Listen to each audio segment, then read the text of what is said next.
It's 2025 and the property market is evolving. My name is Dan Kendrick. I'm the sales director at Big Property Finance. We are a privately funded bridging and development finance lender based in Birmingham. We're going to share a few predictions that we think are going to be relevant for the year ahead and how you as property investors can make the most of it. Just to make it clear for anybody who is unsure of what a bridging loan is, it is a short-term loan secured against either residential or commercial property or land with planning. Here are the facts that you as a serious investor will need to know whilst making decisions on your property journey. The economic climate has been changing. Lots of factors that people can't have control over but naturally need to react to, such as inflation issues, interest rate issues, creating a bit of negativity around the market.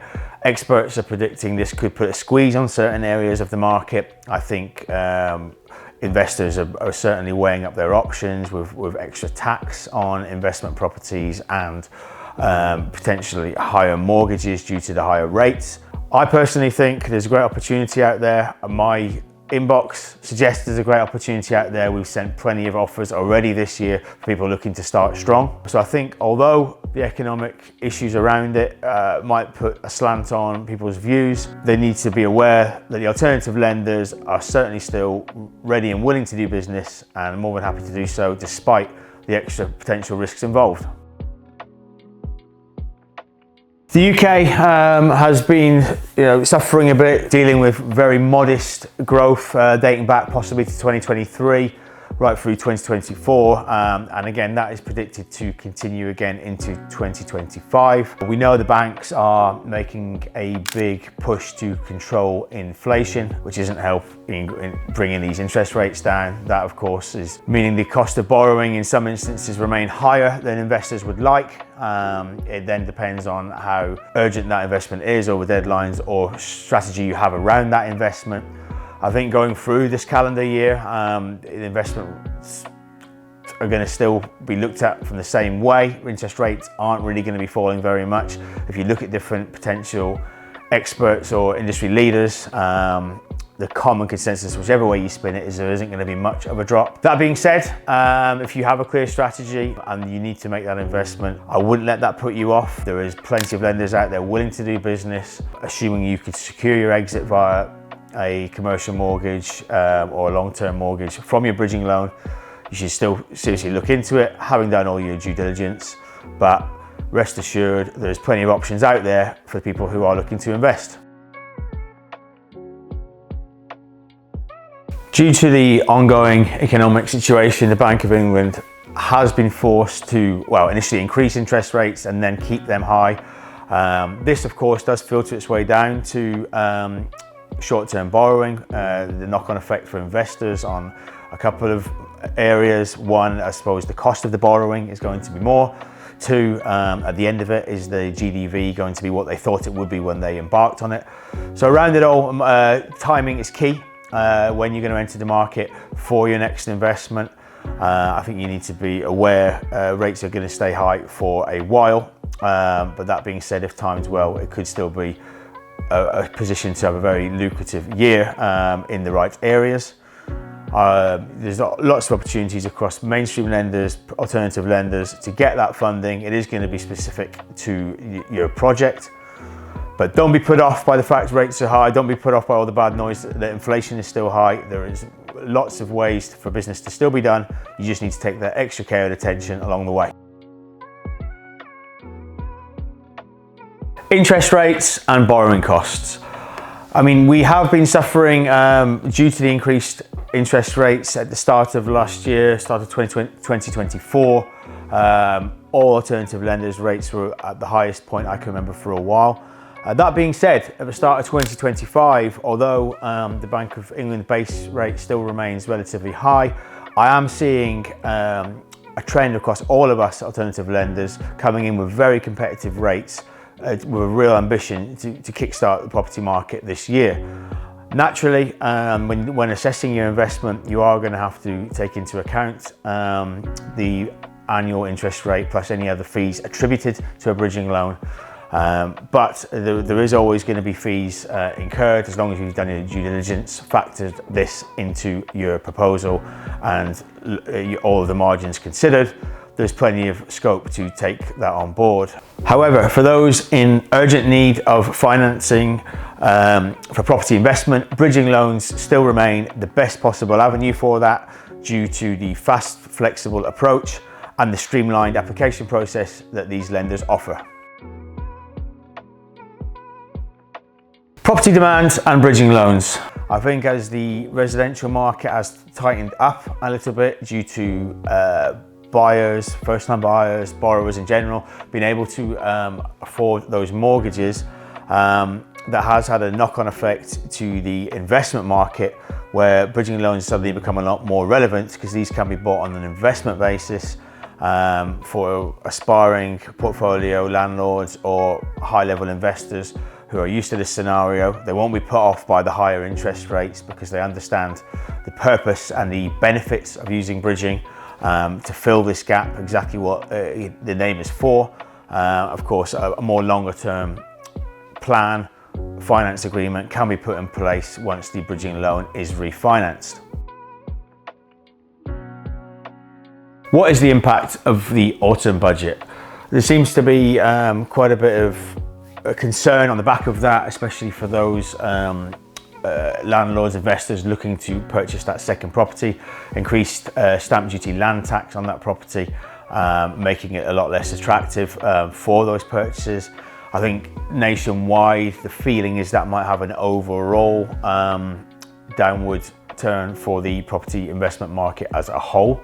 What I can say is, looking from my connections, my contacts and the conversations I'm having, I still think there's reasons to be buoyant about the market. There is still plenty of investment opportunity out there, plenty of investors looking to go down that route of starting to build their portfolio.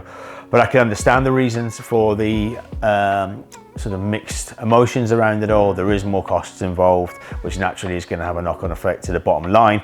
People are entering into this to make money from their investments, and if they don't feel they can make the correct amount, it is going to put the brakes on that. The budget as a whole, of course, it could have been better and more positive for investors, but against all the other economic issues we've been facing and come through, again, I think it's one that investors can sidestep and continue on that property journey. Inflation and interest rates. Looking at the year ahead, I think the alternative finance market, bridging loans, the rates are going to stay pretty consistent throughout that year. You're looking at circa 10 to 12% per annum. This may seem high to investors who are just entering this arena, but that's typically normal for bridging loans. Of course, it is a lot higher than your standard residential mortgage, but that is due to the fast turnaround, the more streamlined process, and getting your money a lot faster than you would from a more conventional mortgage. Of course, bridging loans can also cater for things such as adverse credit and other issues where you might need that common sense approach. Investors and developers will need to assess viability of their project even more carefully. Of course, this should be standard anyway, but in a market where there's a bit of negativity, there's a bit of pressure on the exits, on the GDVs at the end of these projects, numbers are going to have to be crunched. I always recommend dealing with the top end professionals in all areas.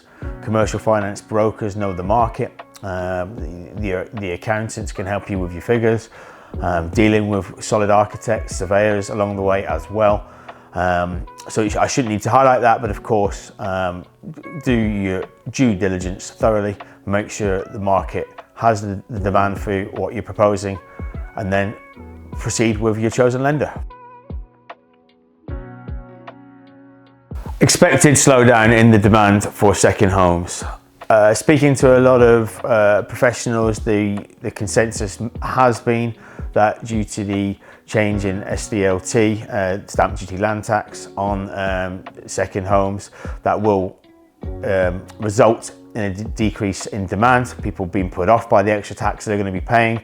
But equally, there's opportunity out there for people sort of willing to go and swallow that extra cost for the long-term gain. Of course, once you get these investments and get them onto the correct mortgages, there could be long-term yields available. It's impossible to say for sure at this point if the predictions are correct. I think based on the last 12 to 24 months, I would suggest there is going to be a slight decrease in demand for second homes because things such as auctions have taken a bit of a slowdown in this period. That being said, I have high-level connections that own auction houses from across the Midlands and beyond, and they're very bullish and buoyant about the year ahead. They see there's plenty of appetite for the investments that they've listed. So I don't think you should sort of take other people's opinions as given. Do your own due diligence, look at the market for your specific investment. Everybody's aspirations and goals are different, and apply that whilst taking into account all the new taxes involved, and make sure that the opportunity is still correct for you. It's clear to see there is a rise in fintech lenders coming to the market, whether that be across the property scene or just finance in general. Of course, they have their strengths. They possibly do appeal more to the younger market, the younger investor making their way on their journey. It can't be bad for increased competition in amongst lenders, adding to the opportunities that borrowers may face. That could obviously push rates more competitive from the borrower's point of view. Personally, being in property finance for a long time, dealing with key individuals, it's always been having a point of contact for me.